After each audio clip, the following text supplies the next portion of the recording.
교회 본질 6번째 산 소망으로 승리하는 공동체란 제목으로 말씀을 전하겠습니다. 오늘 이 시간 현장 특별히 예배위원으로 또 우리 당회원 대신 우리 장로님들 예배 드릴 때에 또 온라인으로 가정에서 예배 드리는 우리 모든 성도님들 주님의 이름을 사랑하고 축복합니다. 주님의 평강이 여러분 모두에게 임하기를 다시 한번 주의 이름으로 축복하면서 우리 앞뒤 좌우 우리 가정에 함께 인사 나누겠습니다. 주의 이름을 사랑하고 축복합니다. 그렇습니다. 오늘은 교회 본질 시리즈 6번째 말씀입니다. 한번 저를 따라서 우리 함께 고백하겠습니다.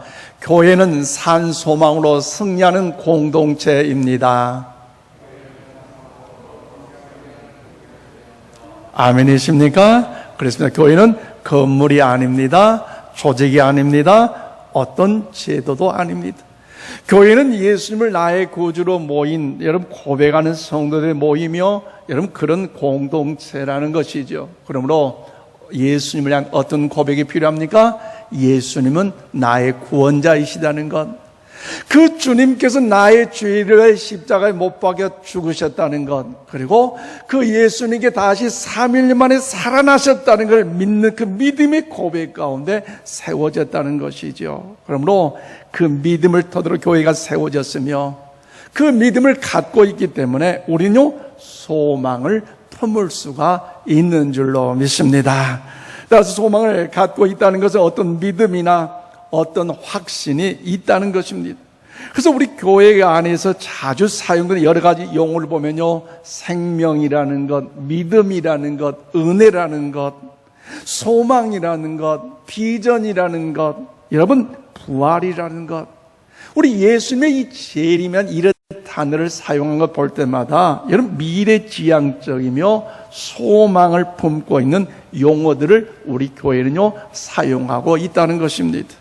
그래서 우리가 성도가 된다는 것, 크리스찬이 된다는 것은요 새로운 소망을 품는 것입니다. 그러나 여러분 우리가 살아가는 이 시대는 어떻습니까? 소망을 품는 이런 모습보다는 들려오는 소식을 볼 때마다 절망적인 고통과 여러분 아픔의 상처들의 소식들이 얼마나 우리의 마음을 근심되게 하고 있습니까? 한 예로 보면 여러분 현재 서울과 경기와 인천 지역에서 코로나19 여러분 바이러스 확진자가 늘어남으로 인하여서 사회적 위기감이 깊어져 가는 중에 18일 화요일 정부에서는요 앞으로 전면적인 비대면 예배만을 허용한다는 조치를 발표했습니다.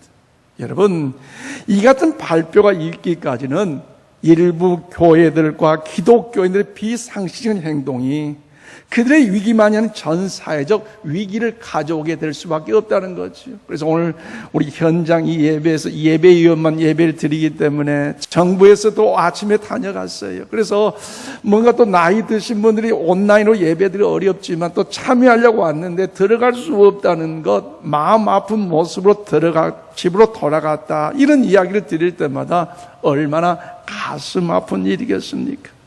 그로 인하여 여러분 더욱 심지어는 기독교 포비아 즉 교회 혐오주의를 조장하는 데까지 오늘날 이 시대가 가고 있다는 것입니다. 또한 여러분 더욱더 집중폭우로 인한 이 홍수로 인하여 여러분 산사태로 인하여서 많은 재산을 잃고 인명피해를 통해서 복구는커녕 아직까지도 여러분 그 모든 일을 정리하는 일에 어려움 가운데 있는 슬픔 중인 이재민들이 많이 있다는 것입니다. 그리고 여러분 희망 고문이라는 말을 여러분 들어보셨습니까? 희망이 있기는 있지만 이루어질 수 없는 희망이라는 거죠. 예를 들어서 요즘 최근에 얼마나 집값이 올라갔어요? 젊은 신혼부부 서울에 집 한 채 살다는 것 희망은 있지만 집을 사기엔 너무나 먼 절망적인 희망의 고문, 그래서 여러분 절망적인 상황을 희화한 그런 말이라는 것입니다. 그런데 이런 절망적인 상황들이 비단 우리나라와 우리 속에서만 여러분도 해당되는 것입니까? 다른 나라는 다 잘 되고 다른 지역에는 모든 게 잘 되는 찬란한 미래 희망적인 삶을 살고 있는데 꼭 우리나라 우리 민족에만 이런 어려움이 국한된 것입니까? 아니라는 것이지. 본래 모든 인간은요 사실상 절망의 상황 속에 살아가고 있는 연약한 존재라는 사실을 우리는요 이런 시대기를 통해서 잘 알아야 한다는 것입니다. 그러므로 오늘 본문 말씀은 신앙의 박해로 인하여 절망 속에 흩어진 그리스도인의 공동체를 격려하기 위하여 이 말씀이 기록됐는데요, 오늘 말씀의 주제는요 희망입니다. 오늘 보면 3절 말씀을 우리 다 함께 받들어 읽겠습니다. 시작. 우리 주 예수 그리스도의 아버지 하나님을 찬송하리로다. 그의 많으신 긍휼대로 예수 그들을 죽은 자 가운데서 부활하게 하심으로 말미암아 우리를 거듭나게 하사 산 소망이 있게 하시며. 아멘. 그렇습니다. 여러분, 우리가 주목해야 할 만한 한 단어가 있는데 그것이 뭡니까? 산 소망이라는 것입니다. 죽어있는 소망이 아니라 살아있는 소망입니다. 살아있는 희망이 있다는 것입니다. 그러므로 사도 베드로는 모든 희망을 상실한 채 동굴 속에서 살아가고 있는 성도들 향하여 절망 가운데 고통이지만 그 믿음을 지킨다는 순교이지만 그러내 절망과 상처 속에 살아갈 수 없지만 그럼에도 불구하고요 아직은 희망이 있다는 것입니다. 그래도 우리에게는요 산 소망이 있다는 겁니다. 그래서 어떻게요? 희망을 이기에 힘을 내라고 오늘 사도 베드로 오늘 우리 통하여 본문 가운데 말씀하고 있다는 것이지요. 그렇다면 사랑하는 여러분, 사도 베드로가 성령의 감동으로 이 편지를 기록했던 이 시기인 1세기와 오늘 우리가 살아가는 21세기는 분명히 다른 시기에 살고 있는 시대이지만 그러나 그때와 같이 우리의 희망을 위협하는 전 세계적인 코로나19 바이러스라는 전염의 공포가 있는 것 아니겠습니까? 집중폭우로 인한 홍수와 산사태로 인하여 이재민의 아픔과 우리 민족 내부의 이데올로기와 세대 간의 갈등이 아픔 속에 있는 절망 아니겠습니까? 그리고 여러분, 기독교에 대한 세상의 조롱과 박해가 전국에서 기승을 부리고 있는 이때에 우리는 여전히 이런 절망적인 세상에서 여러분 어떻게 산소망적으로 승리하며 살아갈 수 있단 말입니까? 오늘 본문 말씀을 통하여 그 진리를 깨닫고 더 어려운 절망의 아픔의 시대일지라도 오늘 주신 말씀을 붙잡고 승리하는 삶을 살아가는 우리 모두가 다 될 수 있기를 바랍니다. 자, 오늘 3절 말씀 보니까요, 우리가 고난 중에도 부활하신 예수님께서 함께 하신다는 겁니다. 아멘이십니까? 우리가 원치 않는 고난 중에 있고 아픔 중에 있고 환난 중에 있다 할지라도 부활하신 예수님께 우리와 함께 하시기 때문에 여러분 절망을 넘어 희망찬 내일의 삶을 살아갈 것을 우리에게 말씀하고 계신다는 거죠. 여러분, 그리스도에 있어서 우리가 예수를 만난 사건요 희망의 시작이라고 말할 수 있습니다. 왜냐하면 우리를 찾아오신 예수님은요 인생 최대 여러분 절망적인 죽음을 이기고 어떻게요? 부활하셨기 때문 아니겠습니까? 오늘 그래서 3절은요 이렇게 말씀하고 있습니다. 우리 주 예수 그리스도의 아버지 하나님을 찬송하려다. 그의 많으신 긍휼대로 예수 그리스도를 죽은 자 가운데 부활하게 하심으로 말미암아 우리를 거듭나게 하사 산 소망이 있게 하시며. 그렇습니다. 여러분, 사도 베드로 말합니다. 하나님을 찬송하라는 겁니다. 왜 찬송해야 됩니까? 그것은 하나님이 많으신 긍휼대로 여러분 그리스도를 죽은 자 가운데 부활하게 하셨기 때문에 우리가 찬송하라는 거죠.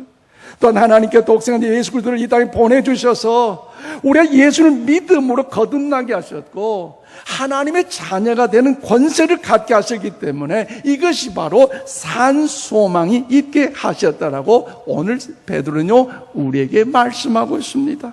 그러므로 말 그대로 살아있는 소망입니다. 이 소망은요 현재 살아있습니다. 그러면 살아있는 소망의 반대는 무엇입니까? 죽은 소망이라는 거죠. 소망이 있긴 있지만 지금은 해당되지 않는 소망입니다. 그것 또한 절망적인 이야기 아니겠습니까? 그러므로 사랑하는 여러분, 우리에게 말씀하신 산 소망은 현재적인 살아있는 소망임을 여러분 믿으시기를 바랍니다. 어려움 가운데 있어서 고통과 절망적인 아픔의 시련의 시간일 때 할지라도 여러분 그 산 소망이 있다는 사실을 기억하면서 용기를 가질 수 있기를 바랍니다. 이것은 소망 없이 살고 있는 인생을 불쌍히 여기시는 하나님의 사랑입니다. 그 사랑이 바로 예수 그리스도로 말미암아 우리를 위해 죽으시고 부활하게 하시고 그리고 오늘 우리를 찾아와 주신 줄로 믿습니다. 그런데 사랑하는 여러분, 사실 우리가 육체적으로 이 세상에 태어날 때에 우리는요 죄로 말미암아 절망을 안고 태어났다는 사실을 여러분 알고 계십니까? 사랑받기 위해 태어났지만요 여러분 태어남 자체가 절망적이라는 것. 신약성경 에베소 2장 3절 말씀을 우리 다 함께 받들어 읽겠습니다. 시작. 전에는 우리도 다 그 가운데서 우리 육체의 욕심을 따라 지내며 육체와 마음에 원하는 것을 하여 다른 이들과 같이 본질상 진노의 자녀이었더니. 그렇습니다. 여러분, 본질상 진노의 자녀라는 것이 무슨 뜻입니까? 태어날 때부터 진노의 자녀였다는 것입니다. 그러니 얼마나 절망적이고 얼마나 안타까운 일이겠습니까? 이 땅에 태어날 때 어린아이가 무슨 죄, 무슨 잘못이 있겠어요? 그리고 태어난 순간부터 우리는 본질상 진노의 자녀라는 것은 진노를 받을 수밖에 없는 그런 죄인이라는 것을 말하고 있습니다. 왜 그렇습니까? 아담의 원죄로부터 인하여 그의 죄의 DNA를 타고 태어나고 이 DNA 자체를 타고난 인간은요, 여러분 본질상 여러분 진노의 자녀가 되는 운명에 처해질 수밖에 없는 존재라는 것입니다. 그렇기 때문에 태어났을 때부터 어쩌면 인간은 끊임없이 죽음을 향하여 한 발짝 한 발짝 여행하는 나그네와 같다는 거지요. 죽음을 감지하고 느끼면서 끊임없이 어떻게 합니까? 두려워하고 불안에 떨 수밖에 없다는 거죠. 그래서 그 후에 심판까지 있으니 얼마나 두렵겠습니까? 그러나 사랑하는 여러분, 우리가 본질상 진노의 자녀다 할지라도 그 예수 그리스도 나의 구주와 주님을 영접하는 순간 우리는요 하나님의 자녀로서 거듭남을 믿으시기를 바랍니다. 아멘이십니까? 할렐루야. 우리 예수님을 하나님의 아들이요, 여러분 더욱더 나의 구원자로 믿을 때에 여러분 믿음으로 우리는요 새롭게 태어났습니다. 영적으로 새롭게 태어났습니다. 영적으로 다시 태어난 그 순간에 우리의 새 소망, 산 소망을 안고 태어난 줄로 믿습니다. 그래서 오늘 사도 베드로는요 이 소망이 우리가 세상을 살면서 경험하는 거짓되거나 일시적인 소망과 차별화되게 하여 이 소망을 오늘 본문에서 뭐라고 합니까? 산 소망이라고 말씀하고 있다는 거죠. 따라서 여러분 이 산 소망은요 진지한 소망이고 이 산 소망은요 여러분 영원한 소망, 곧 죽을 수 없는 살아있는 소망임을 우리에게 말씀하고 있습니다.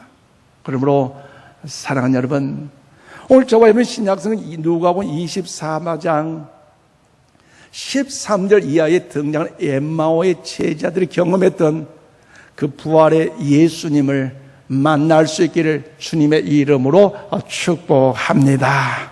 여러분, 그 부활하신 예수님께서 우리를 만나 주시려고 우리와 함께 하신다는 것, 그럼 우리는 그 부활의 주님과 함께 할 때 어떤 고난과 절체절명의 아픔과 두려움 속에서도 흔들리지 않는 산 소망으로 승리하게 될 줄로 믿습니다.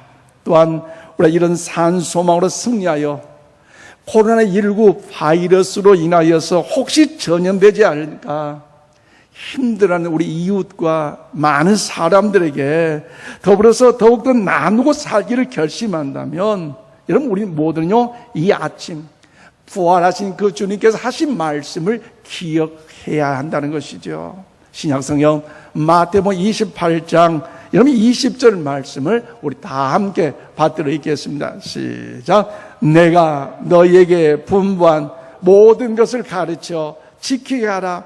볼지어다 내가 세상 끝날까지 너희와 항상 함께 있으리라 하시리니라. 아멘. 그렇습니다.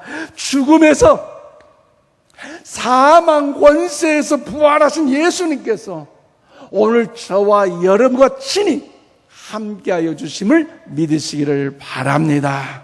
그렇기 때문에 우리 둘러싸고 있는 삶의 정황이 아무리 어둡고 절망 속인 아픔이라 할지라도 아직 절망은 아닙니다.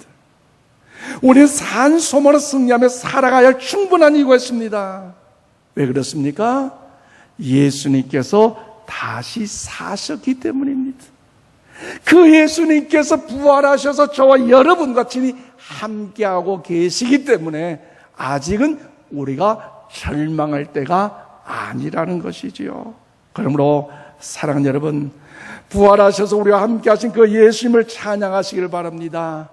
이것만이 우리의 가장 진지한 소망의 이유라는 사실을 기억하시고 부활의 주님과 더불어 담대하게 승리하는 삶을 살아갈 수 있기를 주님의 이름으로 축원드립니다. 그렇다면 오늘 절망적인 세상에서 산소망으로 승리하는 공동체, 승리하는 삶을 살아갈 수 있는 비결은 무엇입니까? 두 번째, 오늘 4절에서 5절 말씀 보니까 우리가 하늘나라의 영원한 기업을 약속받았기 때문입니다. 여러분, 우리 하늘나라의 영원한 기업을 약속받았다는 것, 얼마나 기쁘고 아름답고 행복할 일입니까? 우리가 산소망으로 승리하는 공동체를 이루며 살아갈 또 하나의 이유는요, 주께서 주의 백성들 위하여 하늘나라의 영원한 기업을 예비하셨다는 거죠. 그래서 오늘 보면 4절에서 5절에 이렇게 말씀하십니다. 썩지 않고 더럽지 않고 쇠하지 아니하는 유업을 잊게 하시나니 곧 너희를 위하여 하늘에 간직하신 것이라. 너희는 말세에 나타내기로 예비하신 구원을 얻기 위하여 믿음으로 말미암아 하나님의 능력으로 보호하심을 받았느니라. 아멘. 그렇습니다. 여러분, 이 산소망의 내용이 무엇입니까? 하늘의 유업을 말하는데 그 유업은요, 썩지 않는다는 거죠. 여러분, 더럽지 않는다는 것입니다. 쇠하지 않는다는 것입니다. 그러면 그것은 어디에 있습니까? 하늘에 간직되어 있다고 성경은 말씀하고 있습니다. 그러므로 하늘 창고에 간직되어 있기 때문에 도들 맞을 염려가 없어요. 부패하지도 않습니다. 시간이 지났다고 유효하지 않는 것이 아닙니다. 변질되지 않습니다. 완벽한 의미에서 완전한 모습으로 보존된 그 하늘의 유업, 하나님께서 우리에게 주시는 이 천상의 면류관, 주님을 통해 우리가 받을 그 유업이 있다는 것을 여러분 모두가 이 아침에 기억하시기를 바랍니다.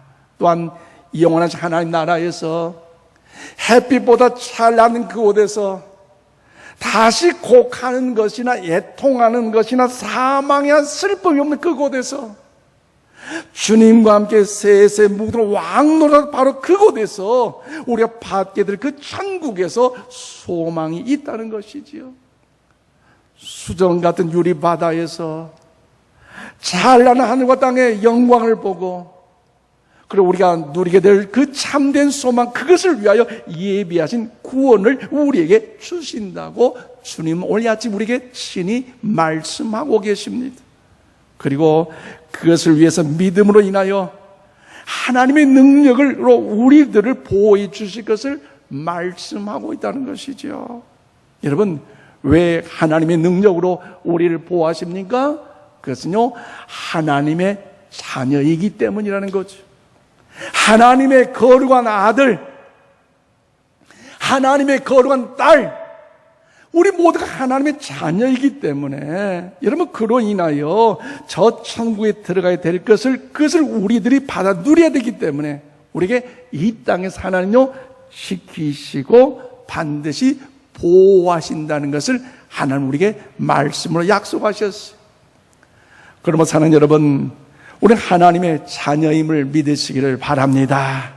우리에게 놀라운 특권과 보상과 자격이 있다는 사실을 믿으시기를 바랍니다.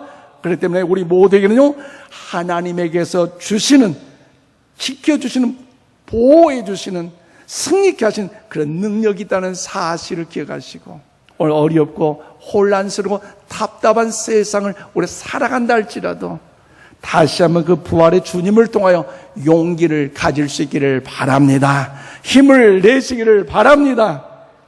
지난 전주에 책상에서 사물을 보고 있는데 한 통의 문자가 들어왔습니다. 직장에 근무하신 그 집사님의 문자 내용인데요. 내용은 이렇습니다. 사랑하는 아들이 코로나19로 인하여 밖에서 활동하지 못하던 차에 집에서 있었는데 코로나19가 안정돼 감으로 인하여서 이제 복지관에서 일자리를 소개해 주어서 안전하게 선풍기와 그리고 물 그리고 수건 모자를 준비하여 그 일에 하러 나갔다는 것이지요. 그런데 여러분 폭염으로 인하여서 얼마나 이제 장마 이후에 더웠잖아요. 그런데 이 폭염으로 인해 아들이 쓰러져 전화를 받지 않던 차에 연락이 왔는데 의식이 없다는 거죠. 그 소식을 듣고 119 차량으로 병원으로 응급실로 이송 중이었는데 목사님 기도해 주세요라고 이야기를 하자 이제 그 상황을 통하여 그 집사님과 이제 전화 통화하게 되고 용기를 주며 격려하며 기도했는데 어느 병원으로 간다라는 말은 해주지 않아서 답답할 수밖에 없었습니다. 그래서 그 아내 되신 여자 집사님께 전화를 드렸고 그 아내 되신 여자 집사님도 그 병원으로 가고 있는데 부평 성모병원으로 응급실로 가고 있다는 소식을 알게 되어서 이제 안타까운 마음에 기도하고 또 격려하면서 저희 시찰 내에 이제 장모님을 여인 목사님 가정을 이제 장례식에 참여하여 위로하고 성모병원 응급센터로 갔는데 그날따라 여러분 장마가 끝나고 폭염이 와서 얼마나 사람들이 환자들이 늘어나는지 성모병원 주차장이 여러분 너무 많이 차서 산 꼭대기까지 올라가서 주차를 할 수밖에 없었고 그리고 여러분 119 그 차들이 얼마나 삐오 막 오는데 환자를 다 못 받아요. 왜? 응급센터가 10,000원이고 웬만하면 차 안에서 에어컨 틀고 할 수만 있으면 기다리더니 다른 병원으로 가라는 거죠. 그때 남자 집사님께서 그 응급센터 밖에서 서 계시는데 아들을 향한 그 사랑의 마음이 얼마나 간절한지 느낄 수가 있었고 그 집사님과 함께 격려하면서 위로하며 기도했었어요. 그리고 한참의 시간이 지나서 여자 집사님께서 나오셨는데 아들이 이제 의식이 돌아왔다는 것입니다. 할렐루야. 얼마나 감사하는지. 이제 외박에서 그 잠시 보호자 대기소에서 함께 말씀을 나누고 그 부모님과 함께 기도하며 격려하며 집으로 돌아왔고 이제 또 사무실을 통해서 이제 사무 정리를 마치고 기도 후에 퇴근한 마지막 저녁 시간에 전화를 드렸더니 마침 안 그래도 아들이 퇴원해요. 집에 막 도착했는데 모든 검사 결과가 이제 다른 병이 없다라는 것이 이제 알게 되었고 다만 많은 설사를 하지만 문제될 것이 아니어서 퇴원하여 집에 왔다는 것입니다. 할렐루야. 하나님의 은혜인 줄로 믿습니다. 얼마나 감사합니까? 의식이 없을 정도로 어려웠던 순간이었지만 회복이 되었고 그 다음에 여러분 후유증이 전혀 없었다는 것 하나님의 은혜를 찬양하며 지난 주일 2부 예배에 가족들과 함께 예배드렸고 또 그 청년은요 또 더불어 청년부 예배까지 참여하여 하나님께 영광을 올리는 기회가 있었습니다. 그러므로 사랑하는 여러분 하나님이 우리를 지키시고 하나님이 하나님의 자녀된 우리들을 보호하고 계심을 믿으시기를 바랍니다. 그래서 하나님의 능력은요, 영원하신 능력이에요. 특별히 하나님께서 자녀된 우리를 지켜주시고 참된 소망을 통하여 보호하여 주실 줄로 믿습니다. 그 사실을 믿고, 여러분, 어렵고 안타까운 현장이지만 원치 않는 아픔의 시련이 우리를 엄습한다 할지라도 더욱더 승리의 삶을 살아가는 우리 모두 되기를 주님의 이름으로 축원드립니다. 그런데 하늘나라의 영원한 기업을 약속받는 우리가 이 세상을 살아가면서 여러분 잊지 말고 기억해야 할 것이 있어요. 그것이 무엇입니까? 오늘 보면 6절 말씀을 보세요. 그러면 너희가 이제 여러 가지 시험으로 말미암아 잠깐 근심하게 되지 않을 수 없으나 오히려 크게 기뻐하는도다. 할렐루야.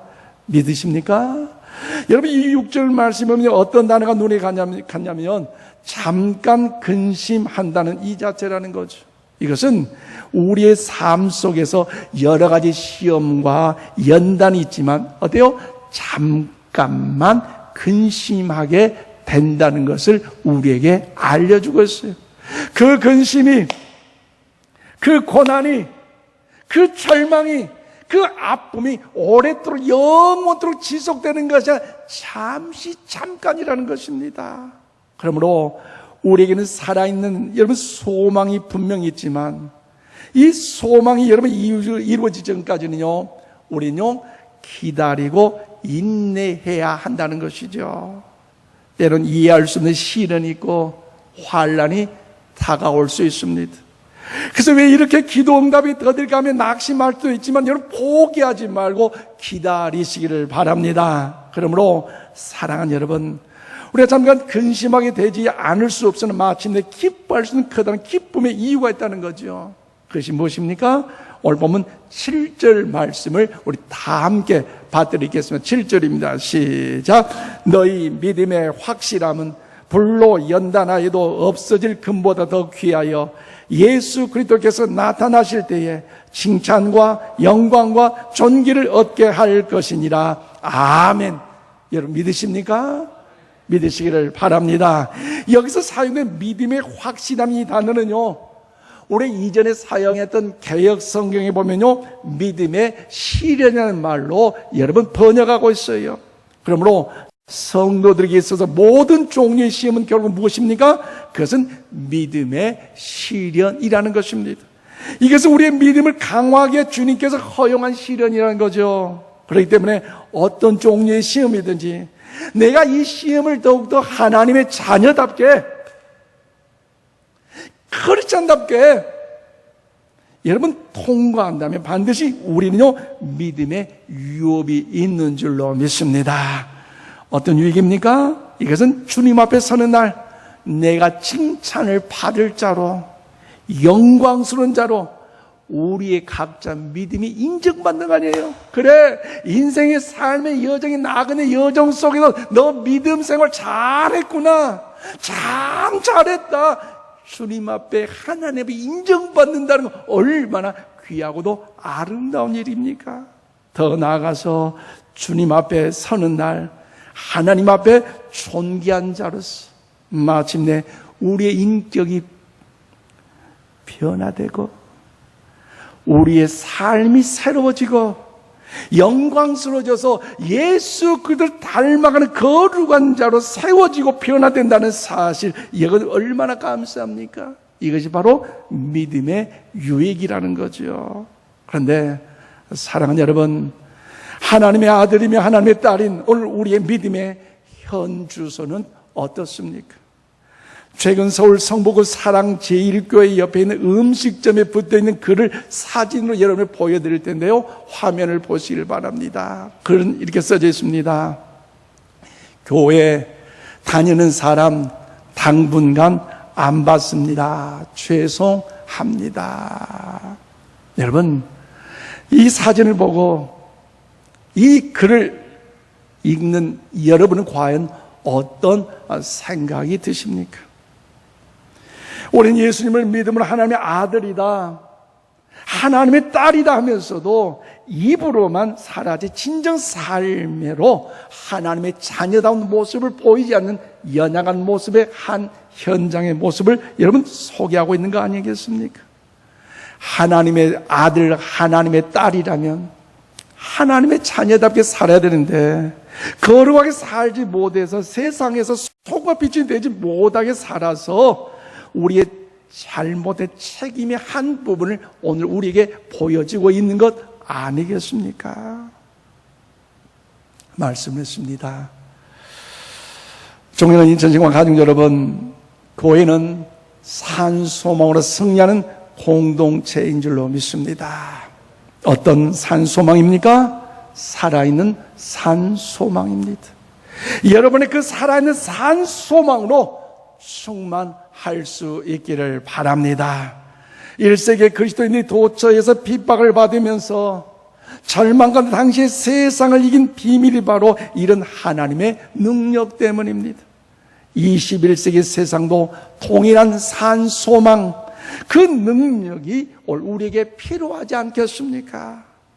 그 산소망을 오늘 우리가 마음에 품고 어떤 고난과 어떤 시험과 어떤 절망적인 사건 속에서도 승리하며 살아갈 때 우리의 삶이 변화되므로 우리 가정이 변하고 지역이 변하고 더 나아가 우리 교회가 변해서 하나님의 영광 가운데 거하는 더욱더 산소망으로 승리하는 공동체가 되기를 축복합니다. 그래서 세상이 빛이 되는 공동체가 되었어요. 하나님 앞에 그에게 쓰임을 받고 그리고 주변에 선한 영향을 끼치는 우리 성도님의 삶이 되시고 그리고 우리 인천 신광가 될 수 있기를 주님의 이름으로 간절히 축원을 드립니다. 기도하겠습니다. 거룩하신 하나님 아버지, 살아계신